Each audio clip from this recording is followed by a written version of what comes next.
तो जय हिंद स्टूडेंट्स। तो मैं आ गया हूँ आपका फिजिक्स बाबा जी अपने अगले वीडियो में। आज हम शुरू करने जा रहे हैं एक नया सीरीज। आज क्योंकि बच्चों की काफ़ी डिमांड्स आ चुकी हैं, बच्चे ऑफलाइन में भी काफ़ी बार बोल चुके हैं कि सर जो चैप्टर्स हमारे 11 के छूट गए हैं उस पर एक सीरीज बनाइए और उसको पूरा उस टर्म का पूरा कंप्लीट करिए। तो चलिए उन बच्चों के लिए जो ऑफलाइन में 11th की फिजिक्स छोड़ चुके हैं, क्योंकि आप सभी को पता है कि बोर्ड के रिजल्ट्स के बाद बैचेज स्टार्ट हो गई थी, तो 2-3 चैप्टर तो बच्चों को छूट ही चुका होगा।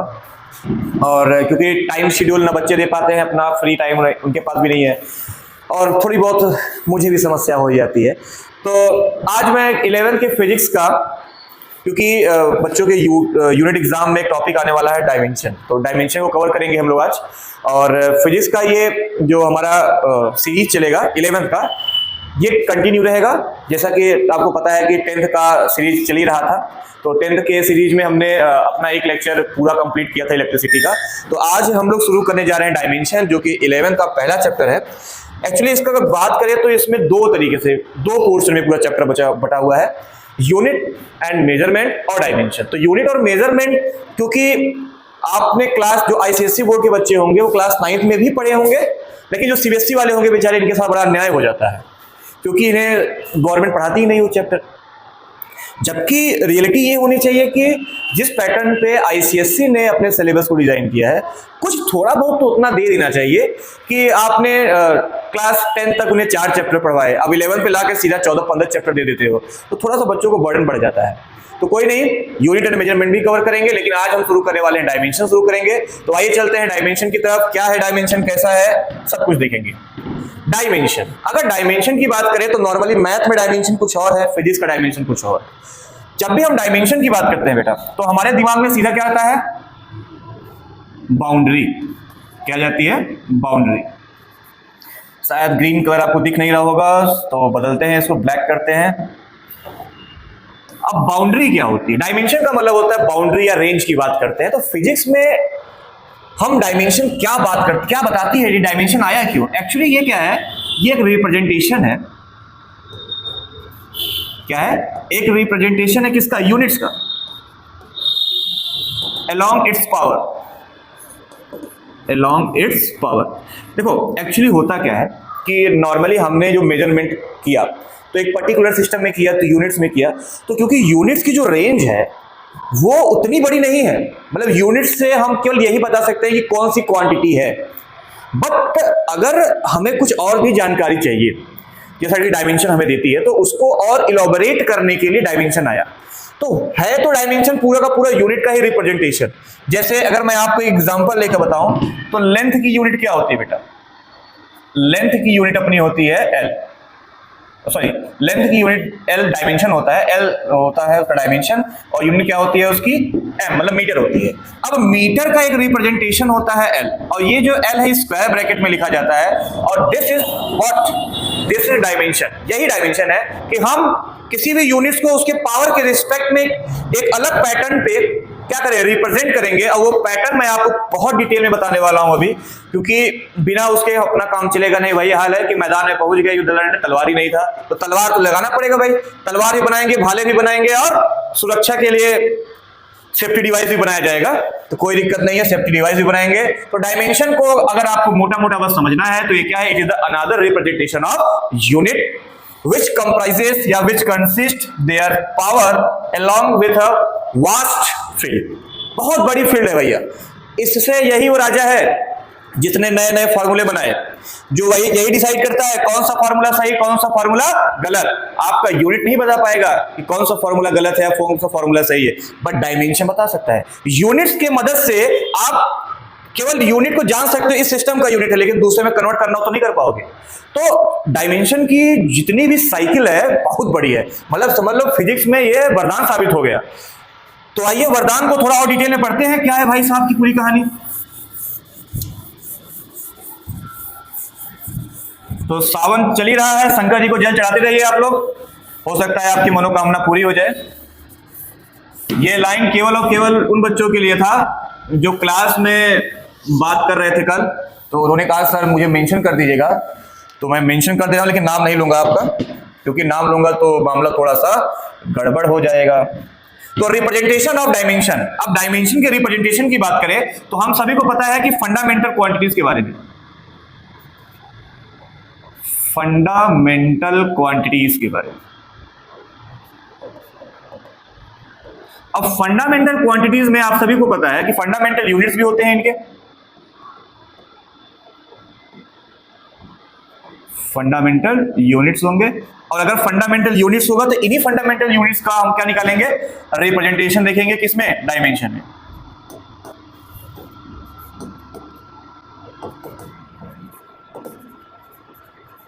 एक बात याद रखेंगे, डायमेंशन को हमेशा हम किस में रखेंगे, स्क्वायर ब्रैकेट में रखेंगे, क्योंकि स्क्वायर ब्रैकेट का मतलब होता है कंसंट्रेशन, कितना है कोई चीज बताता है। तो याद रखिएगा, आपने केमिस्ट्री में भी पढ़ा होगा इस तरीके से किसी चीज को, तो ये क्या दिखाता है, ये दिखाता है कंसंट्रेशन। तो square bracket represents a concentration. तो अब बाबा देख लो महाराज क्या क्या है। पहली क्वांटिटी क्या है अपनी, लेंथ, क्या है, लेंथ। दूसरी क्वांटिटी अपनी क्या है, मास। तीसरी क्वांटिटी अपनी क्या है, टाइम। चौथी क्वांटिटी अपने पास क्या है, इलेक्ट्रिक करंट, इलेक्ट्रिक करंट। पांचवी क्वांटिटी आपके दिमाग में आ जानी चाहिए, क्या हो सकती है, टेम्परेचर। छठी क्या है, ल्यूमिनस इंटेंसिटी, ल्यूमिनस इंटेंसिटी। और सातवीं और आखिरी क्वांटिटी क्या है आपके पास, amount of substance, amount of substance. Length का यूनिट बताओ, मीटर। मास की यूनिट बताओ, केजी, किलोग्राम। टाइम का, सेकेंड। करंट का, एम्पियर। टेम्परेचर का, केल्विन। लुमिनस इंटेंसिटी का, कैंडेला। अमाउंट ऑफ सब्सटेंस का, मोल। अब आ जाओ जो अपनी असली कहानी है। तो रिप्रेजेंटेशन डायमेंशन में अगर करेंगे क्वांटिटीज की, तो मैंने आपको कहा कि सबसे पहले क्या लगाओ, स्क्वायर ब्रैकेट। तो लेंथ को क्या लिखोगे, एल। मास को क्या लिखोगे, एम, कैपिटल में। टाइम को एस, नहीं एस नहीं लिखना है, क्या लिखना है, कैपिटल टी लिखना है। इलेक्ट्रिक करंट में वैसे तो आपको लिखना है ए, लेकिन कहीं कहीं किताबों में इसको कैपिटल आई के साथ भी मेंशन किया गया है। जैसे अगर मैं किताब का नाम लूं तो एक किताब आती है जीआरबी पब्लिकेशन की, तो वहां पे डायमेंशन आपका आई और ए के फॉर्म में दिया है। इनफैक्ट जो एआई का आप कभी गूगल करेंगे तो ए और आई के फॉर्म में दोनों दिया है, तो घबराने की आवश्यकता नहीं है, चाहे आप तो ए लगा करिए, चाहे आप उसको आई लगा के करें। टेम्परेचर की बात करें तो यहाँ पे थीटा हो जाएगा आपका। कैंडेला वही बात है, सीएडी हो जाएगा आपका। मोल वही बात है, आपका एमओएल हो जाएगा। तो ये तो हो गया रिप्रेजेंटेशन ऑफ डायमेंशन। डायमेंशन को रिप्रेजेंट कैसे किया जाएगा, क्योंकि आपको पता है ये 7 क्वांटिटीज अगर हमें पता है तो दुनिया के राजा है हम। अगर ये 7 क्वांटिटीज हमें पता है तो we are the king of whole universe. पूरे यूनिवर्स के राजा है भाई फिजिक्स के मामले में, क्योंकि यही 7 चीज है जो आपके आगे डिराइव्ड क्वांटिटीज को तैयार करेंगे। तो आइए चलते हैं आगे, देखते हैं कि डायमेंशनल फॉर्मूला क्या होता है। तो कुछ खास नहीं होता है खास क्यों नहीं होता भाई, जब कुछ है तो कुछ तो होता ही होगा ना। तो आइए देखते हैं, जैसे मान लो हमारे पास एक फॉर्मूला है बेटा स्पीड की। क्या है, स्पीड। स्पीड का फॉर्मूला क्या होता है, डिस्टेंस अपॉन टाइम होता है क्या, शायद यही होता है। डिस्टेंस का मतलब क्या होता है, दूरी, मतलब लेंथ। तो लेंथ का यूनिट क्या हो गया, मीटर। इसका क्या हो गया, सेकेंड। अब डायमेंशन निकालिए इसका। m का डायमेंशन, m का मतलब क्या हुआ, लेंथ हुआ, तो लेंथ का डायमेंशन क्या होता है बेटा, l होता है। टाइम मतलब क्या, s मतलब क्या, टाइम, तो टाइम का डायमेंशन t होगा। अब t को ऊपर ले जाओ तो हो जाएगा l t के पावर -1। इसको हम इस तरीके से भी रिप्रेजेंट कर सकते हैं, m0 मतलब m की वैल्यू 0 है यहाँ पे, l1 मतलब l कितना है, एक बार है, t के पावर -1 मतलब t क्या है, नीचे एक बार है। अब जरा और आगे देखो, वेलोसिटी का भी यही होगा। डिस्टेंस से बस क्या हो जाएगा, डिस्प्लेसमेंट हो जाएगा। अब एक्सेलरेशन की बात करते हैं, किसकी बात कर लेते हैं बेटा, एक्सेलरेशन की। कुछ बताएंगे हम आपको, बाकी आपको पीडीएफ के फॉर्म में टेलीग्राम चैनल पे मिल जाएगा। एक्सेलरेशन का फॉर्मूला क्या होता है, change in velocity upon time. क्या होता है, change in velocity upon time. अच्छा, वेलोसिटी की बात की है तो वेलोसिटी का डायमेंशन पता है आपको? हाँ, कहीं निकाले है ना ये। तो वेलोसिटी का डायमेंशन हो गया LT-1 और टाइम का क्या होगा? t होगा। t भाई साहब को ऊपर ले जाओ, नीचे प्लस है तो ऊपर क्या हो जाएगा? माइनस। तो ये -1, ये -1।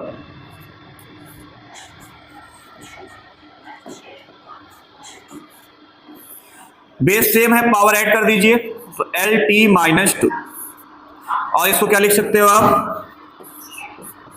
M0 L1 T-2। फिर आइए एक और फॉर्मूला देखते हैं, फोर्स। किसको देखते हैं बेटा? फोर्स को देखते हैं। फोर्स का फॉर्मूला पता है ना? क्लास 9 वाले बच्चों को पढ़ाया था मैंने। पापा बराबर मम्मी, फादर बराबर माँ, तो F बराबर ma। M का मतलब मास और A का मतलब एक्सलरेशन, मतलब समय के साथ वेलोसिटी बढ़ रही है। मास का डायमेंशन m, वाह। एक्सलरेशन का डायमेंशन निकाले हैं ऊपर LT-2। कंबाइन करो क्या होगा? m LT-2 हो गया। तो इस तरीके के रिप्रेजेंटेशन को हम लोग बोलते हैं डायमेंशनल फॉर्मूला। क्या बोलते हैं? डायमेंशनल फॉर्मूला बोलते हैं। इसी में मैं आपको एक और अच्छा सा दिखा देता हूं, कुछ खतरनाक वाले कर दें।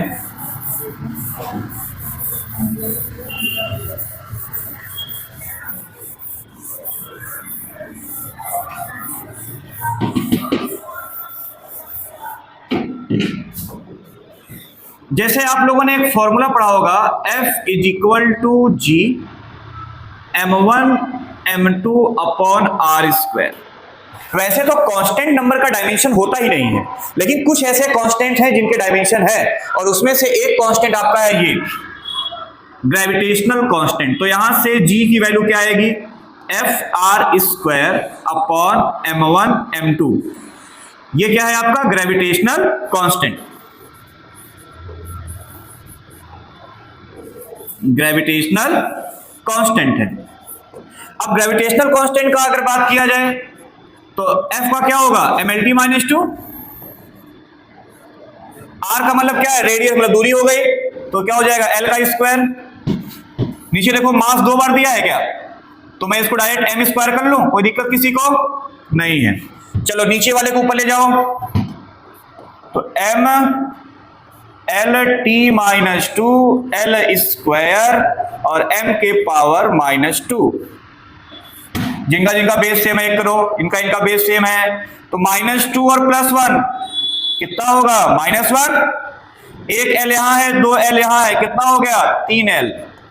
और ये डायमेंशन आ गया। किसका डायमेंशनल फॉर्मूला है? ये कैपिटल G का डायमेंशनल फॉर्मूला। तो इस तरीके से आप अलग अलग फॉर्मूले का डायमेंशन निकाल सकते हो, जो कि आपके पूरे जिंदगी भर काम देगा। जब तक फिजिक्स पढ़ोगे तब तक डायमेंशन आपको निकालना ही पड़ेगा। तो आइए आगे चलते हैं। आगे है इंपॉर्टेंस ऑफ डायमेंशन। डायमेंशन का क्या महत्व है, क्या बोल सकते हैं हम? मैं अभी बोलूं इसको तो एप्लीकेशन ऑफ डायमेंशन भी बोल सकते हो। तो कहीं कहीं आपको एप्लीकेशन नाम से मिल जाएगा, यहां मैंने इंपॉर्टेंस लिखा है, कोई दिक्कत नहीं है, बात वही है। आइए, तो इसका पहला इंपॉर्टेंस है conversion of system of units. System of units, जैसा कि आपको पता है कि यूनिट्स के कई सिस्टम है, जैसे MKS सिस्टम है, CGS सिस्टम है, FPS सिस्टम है। इसमें क्या है? मास। M का मतलब मास नहीं भाई, M का मतलब मीटर है, हर जगह थोड़ी नहीं चलेगा। Metre,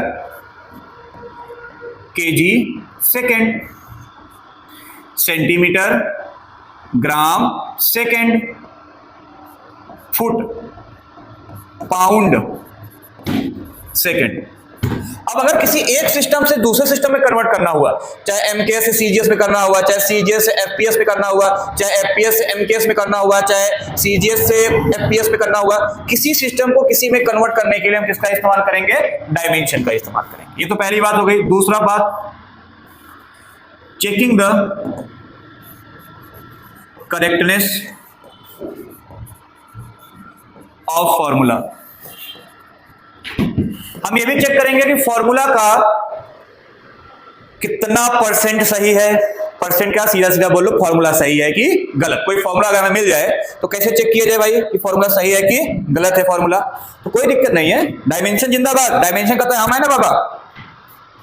don't take tension, I am Babu mention. कौन का डायमेंशन? वाह, don't take tension, I am Babu mention. कौन का डायमेंशन? तो डायमेंशन भाई ये भी बता देता है कि कौन सा फॉर्मूला सही है, कौन सा फॉर्मूला गलत है।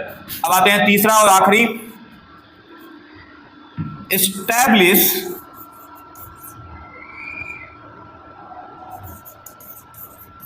the relation into a new formula, into a new formula। नए नए फॉर्मूला बनाने के लिए भी हम किसका यूज करते हैं? डायमेंशन का। कुछ रिलेशन दिया रहेगा, उस रिलेशन से कि कोई क्वांटिटी किसी की डायरेक्टली प्रोपोर्शनल है, किसी की इनवर्सली प्रोपोर्शनल है, या ये इससे रिलेट कर रहा है, बता दे कि इससे रिलेट कर रहा है, ये इससे जुड़ा हुआ है। डायमेंशन करता है भाई इतना बता दे, मैं फॉर्मूला खुद बना दूंगा, बना देगा भाई साहब ये। तो आइए इसको ध्यान से देखते हैं। Conversion of system of unit. पहला तो आप सभी को पता है कि एक क्वांटिटी तो दी रहेगी, एक सिस्टम दिया रहेगा, दूसरे सिस्टम में कन्वर्ट करना रहेगा। तो मान लिया हमारी एक फिजिकल क्वांटिटी जो है, पहली बार आपको बताऊं फिजिकल क्वांटिटी को कैसे लिखते हैं। फिजिकल क्वांटिटी को कैसे लिखा जाता है? तो उसको लिखते हैं एन यू से। U का मतलब होता है यूनिट और N का मतलब होता है न्यूमेरिकल वैल्यू, वही अंक होता है, गिनती, न्यूमेरिकल वैल्यू। तो एक सिस्टम दिया रहेगा, दूसरे सिस्टम का निकालना रहेगा। तो मान लिया एक सिस्टम का क्या हो गया N1U1, दूसरे सिस्टम का क्या हो गया N2U2। तो अगर मान लो इसका गिवन है तो हमें N2 निकालना पड़ेगा। तो N2 का फॉर्मूला क्या हो जाएगा यहां पे बेटा? N1U1 upon U2। अभी थोड़ा कम समझ में आया होगा, अभी और अच्छे से आ जाएगा। जरा U1 निकालो। तो मान लेते हैं हम, हमारे पास M है, L है, T है, MLT मान के चलते हैं, बाकी तो जब और कुछ मिल जाएगा वो भी ऐड कर लेना। U2 की बात, यहाँ भी MLT ले लो। अब क्योंकि यहाँ पे 1 लिखो तो यहाँ सब में 1 लिखो, यहाँ सब में 2 लिखो। पावर बदलेगा नहीं किसी का, तो पावर कभी नहीं चेंज करना है, पावर वही रहेगा। अब इस वैल्यू को उठा के इसमें रखो, तो N2 बराबर आएगा क्या? N1। U1 की वैल्यू क्या है? M1। U2 की वैल्यू क्या थी? M2। इन दोनों का पावर सेम था इसलिए एक में कर लिया। ऐसे यहाँ पे L1 अपॉन L2 के power B, T1 upon T2 के पावर C। तो यहां से हमारे पास एक फॉर्मूला आया, डिग डिग डिग डिग डिग डिग, ये वाला फॉर्मूला। और इस फॉर्मूले की मदद से मैं इसको ऊपर भी लिख देना चाहता हूं, N2 is equal to N1 M1 upon M2 के power A, L1 upon L2 के power B, T1 upon T2 के पावर C। इस फॉर्मूले की मदद से हम क्या करेंगे? किसी भी एक यूनिट को दूसरे यूनिट में निकाल सकते हैं। बाकी इसके आगे का जो भी होगा वो आपको अगले लेक्चर में मिल जाएगा, क्योंकि लेक्चर बहुत लंबा हो जा रहा है, तो बहुत लंबा हमको नहीं लेके चलना है। पहले हम यहाँ तक देखेंगे इसका यूज, इस पे क्वेश्चंस, फिर आगे वाले टर्म्स वो सब पढ़ेंगे। तब तक के लिए जय हिंद, जय भारत।